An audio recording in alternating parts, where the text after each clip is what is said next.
Welcome back to our channel. నేను మీ మాధురి. కొంతమందివి ఎంత అమాయకత్వంగా ఉంటామంటే అసలు ఈ విషయాల గురించి తెలుసుకోలేమన్నమాట. మనకి రియలైజ్ అయ్యిందాకా మనం ఎంత అమాయకంగా వాళ్ళ దగ్గర మోసపోయాము అని తెలిసేదాకా కూడా మనము ఏది కూడా గ్రహించుకోలేము. అవి ఏంటి అని అనుకుంటున్నారా? ఏం లేదండి, కృతజ్ఞత లేని వాళ్ళకి సాయం చేస్తూ ఉంటాం మనం. అలాగే విశ్వాసం లేని వాళ్ళతో స్నేహం చేస్తూ ఉంటాం. ఎవరైతే మనతో బంధం వద్దు అని అనుకుంటూ ఉంటారో అలాంటి వాళ్ళని మనం కావాలి అనుకుంటాం. ఇవన్నీ అమాయకత్వమే కదా. ఎందుకు అంటే వీటిలో ఏది కూడా కరెక్ట్గా లేదనమాట. అంటే కొంతమందికి మనము ఎంత సాయం చేసినా ఏం చేసినా వాళ్ళకి కావాలి అని అనుకున్నప్పుడల్లా సాయం కోరేది మనల్నే. వాళ్ళు అడిగారు కదా అని చెప్పేసి మనకంటూ ఒక మంచితనం ఉంది కాబట్టి మనము సాయం చేస్తూనే ఉంటాం. అవతలి వాళ్ళు ఎలా ఉన్నా కానీ అది ఆలోచించాం. మన గుణం గురించే మనం ఆలోచిస్తాము, మనం సాయం చేస్తాం, మన నేచర్ అదనమాట. కానీ వాళ్ళకి మాత్రం కృతజ్ఞత ఉండదు. ఆ అవసరం అయిపోగానే, అవసరం తీరినాక ఒక మాట, అవసరం ఉన్నప్పుడు ఒక మాట అంటారు చూసారా, ఆ విధంగా మాట్లాడేస్తారు. ఎవరైతే సాయం చేశారో వాళ్ళనే తక్కువగా కూడా మాట్లాడతారు పక్కకు వెళ్ళి. అలాంటి సమాజంలో మనం బ్రతుకుతూ ఉన్నాం అనమాట.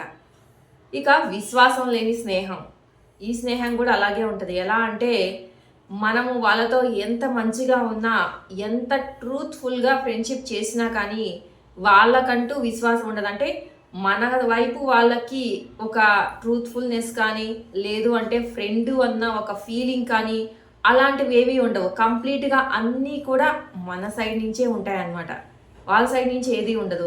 కానీ మనమేమో అరే మనకు కూడా వాళ్ళు అంతే వాల్యూ ఇస్తారా అని చెప్పేసి పైన వాళ్ళు చెప్పే మాటలు నమ్మేసి వాళ్ళని ఫ్రెండ్ లాగా అనుకుంటూ ఉంటాము. కానీ వాళ్ళకి మాత్రం ఎలాంటి విశ్వాసం ఉండదు. ఇక బంధము, అవతల వాళ్ళకి మనం అక్కర్లేదు అన్న ఫీలింగ్ ఉన్నప్పుడు కూడా మనకి వాళ్ళ మీద ఆ తెంచుకోవడం అనేది ఉండదు. కాబట్టి మనమంతా ట్రూత్ఫుల్గా అంత మంచిగా వాళ్ళతో ఒక రిలేషన్షిప్ మెయింటైన్ చేశాం కాబట్టి, వాళ్ళలాగా నటించకుండా రియల్గా చేశాం కాబట్టి వాళ్ళు వద్దనుకున్నా కూడా మనము కావాలి అని అనుకుంటూనే ఉంటాము ఆ బంధాన్ని. ఆ బంధం నిలబెట్టుకోవడానికి మన సైడ్ నుంచి ఎంత కృషి అయితే చేయాలో అదంతా కూడా మనం చేస్తూ ఉంటాం అనమాట. కాకపోతే ఇవన్నీ, ఈ మూడింట్లో ఎవరు ఏ విషయం చేసినా కానీ అది మన అమాయకత్వం అవుతుంది, మన మూర్ఖత్వం అవుతుంది. తెలియనంత వరకు మన అమాయకత్వం అవుతుంది అనమాట. అంటే తెలియలేదు కాబట్టి, తెలుసుకోకుండా ఇంకా మనము జీవిస్తూ ఉన్నామంటే అమాయకంగా నమ్మేస్తున్నాము ఒక గొర్రెలాగా అని అర్థం వస్తుంది.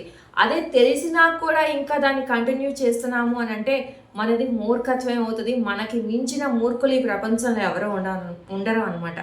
కాబట్టి ఎప్పుడైనా ఇలాంటి లక్షణాలు నీకు ఎదుట వాళ్ళ దగ్గర నుంచి కనిపించినాయి అనుకోండి, ఆ రియలైజేషన్ నీకు వచ్చింది అనుకోండి, ఇప్పటి వరకు మారకపోయినా, ఇప్పుడు దాకా అమాయకంగా బతికేసినా కానీ అట్లీస్ట్ ఈ మూమెంట్ నుంచి ఎప్పుడైతే తెలిసిందో ఆ మూమెంట్ నుంచి అయినా మీకంటూ మీరొక అవగాహనతో మెలగడము, కరెక్ట్గా ఏదైతే వాళ్ళు మీకు ఇచ్చారో అది రిటర్న్గా ఇవ్వడము మీరు ఇవ్వదలుచుకుంటే, లేదు నాకు అలాంటి మెంటాలిటీ లేదు అని అనిపిస్తే కామ్గా పక్కకు వెళ్ళిపోవడము. అంటే ఇంకా ఆ ఊబిలోకి వెళ్ళిపోకుండా సైలెంట్గానే వాళ్ళ మెంటాలిటీ ఏంటని తెలుసుకొని మనం కూడా కొంచెము మెలకువగా ఉండి ఆ విషయాల నుండి, అంటే అలాంటి వాళ్ళ నుండి బయటకు వచ్చేసి ప్రశాంతంగా అలాంటి వాళ్ళని వదిలేసి బతకడం అనేది నేర్చుకోవాలన్నమాట.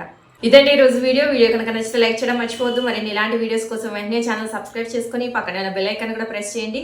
అప్పుడే నేను పెట్టే డైలీ నోటిఫికేషన్స్ మీ దాకా వచ్చేస్తాయి.